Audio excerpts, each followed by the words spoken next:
Ayan, hello po, good morning po mga kalingap, this is Kuya Jen. So, isa na naman pong umaga ng ating pagbabahagi ng Word of God. Ano po, at ngayong araw po, ang ating ibabahaging salita ng Lord ay nasa Matthew 4. Ito po mga kalingap, yung time na kung saan po si Jesus po ay sinubukang tuksohin ng kaaway. Subalit, syempre, alam naman po natin na hindi po madadaig ng kaaway ang ating Panginoong Jesus sa kahit anong panunukso po niya.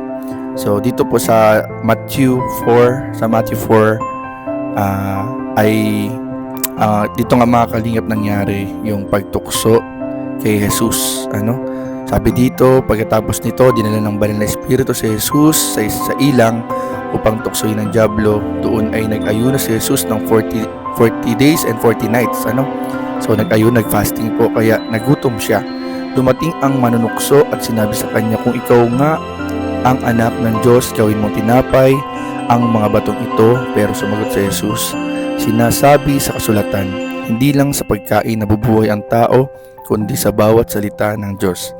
Dinala naman siya ng diablo sa Jerusalem, ang banal na lungsod, doon sa pinakamataas na bahagi ng templo, at sinabi niya kay Jesus, kung ikaw nga ang anak ng Diyos, tumalon ka, sapagkat sinasabi sa kasulatan, uutusan ng Diyos ang kanyang mga anghel na iingatan ka at aalayan ka nila upang hindi tumama ang iyong mga paa sa bato. Pero sinagot siya ni Jesus, sinasabi sa kasulatan, huwag mong subukin ang Panginoon mong Diyos.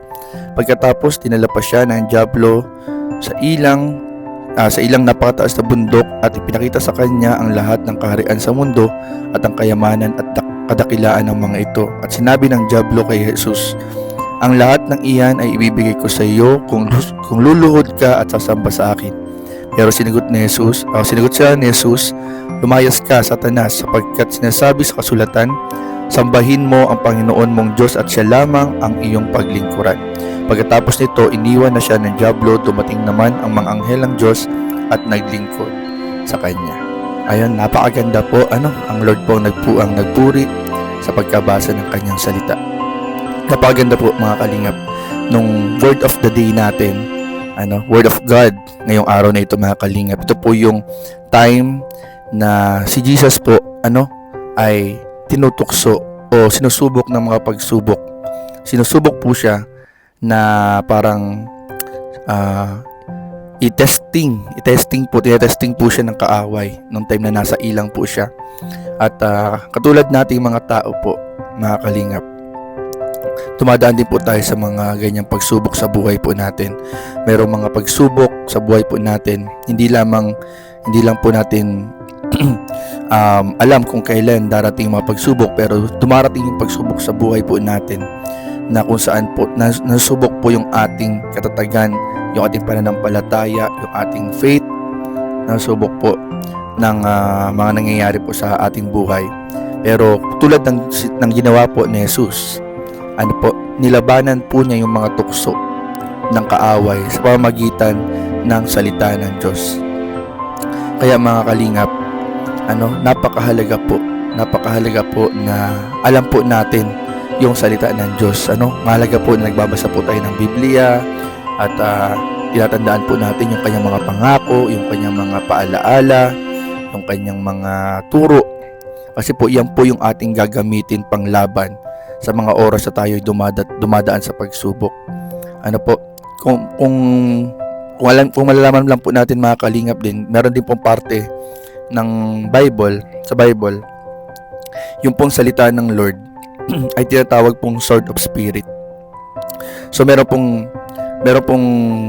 tatalakayin tayo siguro sa ibang araw, talakayin natin kung ano-ano yung mga armor of God. Yung mga armor of God na tinuturo sa ating mga tao na dapat araw-araw nating daladala.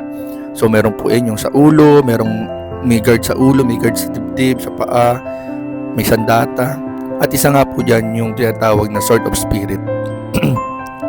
So yung sword of spirit po, ang ibig sabihin po ng sword of spirit ay yung salita ng Diyos po na dapat araw-araw dala po natin. Kumbaga parang hinahalin tulad po siya sa isang espada. Sa isang espada na armas po, gagamitin natin sa mga araw-araw na pagkikipaglaban sa mga pagsubok, pag may problema, kapag may tukso, kapag mayroong mga hindi ka nais-nais na nangyayari sa buhay natin. gamitin natin yung sword of the Spirit o yung word of God.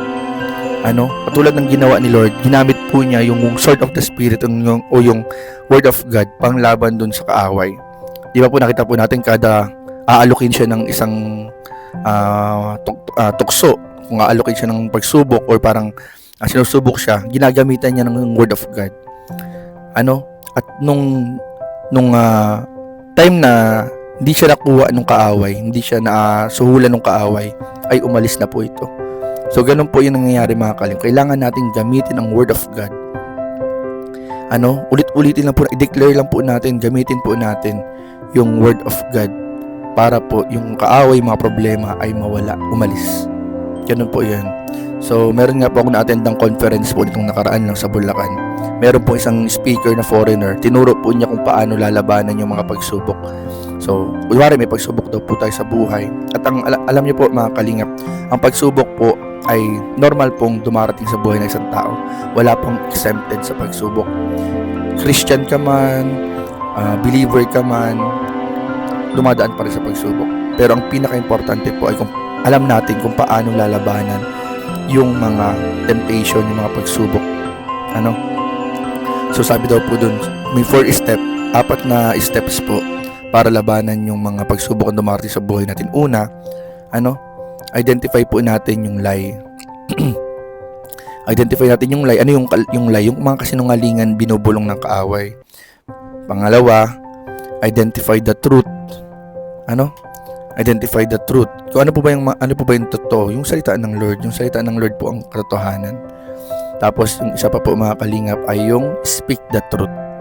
Sasabihin po natin. Hindi lang natin basta babasahin sa Bible. Sasabihin po natin.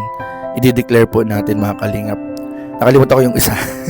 Nakalimutan ko pong isa. Basta 4 po yun. Pero ganun po yun mga kalingap.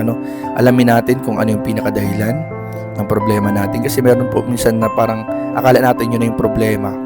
Pero meron pa palang pinakadahilan. So, yung pong pinakadahilan na yun, yung pong pinakadahilan, yun ang kailangan natin i-solve. Yun yung kailangan natin pinaka-i-solve. At yun ang hahanapan natin ng kasagutan sa Bible. Halimbawa po mga kalingap, mga problema tayo sa sakit. May sakit po kayo, may karamdaman kayo. Meron po sa salita ng Lord, sinabi po doon na by the stripes of Jesus ay pinagaling na po tayo. So, ibig sabihin, yung problema na binubulong sa atin na may sakit tayo ay may solusyon, may sagot na po. By the stripes of Jesus, sabi sa salita ng Lord, by the stripes of Jesus, magaling na tayo. So, dahil nalaman na natin yung katotohanan na pinagaling na tayo ng Lord, sasabihin po natin, declare po natin, by the stripes of Jesus, I am healed. Magaling na ako, pinagaling na ako ng Lord. And hayaan nyo pong mag-manifest po sa katawan po ninyo. Mangyayari po mga kalingap, gagaling po kayo. Gagaling po tayo. Basta may pananampalataya po tayo at paniniwala. So, ganun po. At meron pang iba, marami pang iba. Merong mga sa problema sa financial. Diyan naman problema tayo kunwari sa financial. Merong salita sa Lord. Na ang Lord magpo-provide. Ang Lord magpo-provide ng ating mga pangailangan. Marami. Hindi lang po kasi natin minsan alam kung anong gagawin kapag meron tayong problema. Pero ang Bible po, ang salita ng Lord po ay manual of life. Lahat po ng pinagdadaanan natin sa mundo ay nakasulat na po sa banal na aklat. At nandiyan na rin po ang mga kasagutan. Kailangan lang po nating lakaran at alamin. So, yun lamang po mga kalingap. Sana po nakatulong po tayo ngayong umaga at sana po inaunawaan po natin lahat yung Word of God ngayong umaga. And sana po ay lakaran lang po natin yung mga tinuturo ng ating Panginoon, yung kanyang mga salita. So, yun lamang po. God bless and Jesus loves you. Bye-bye.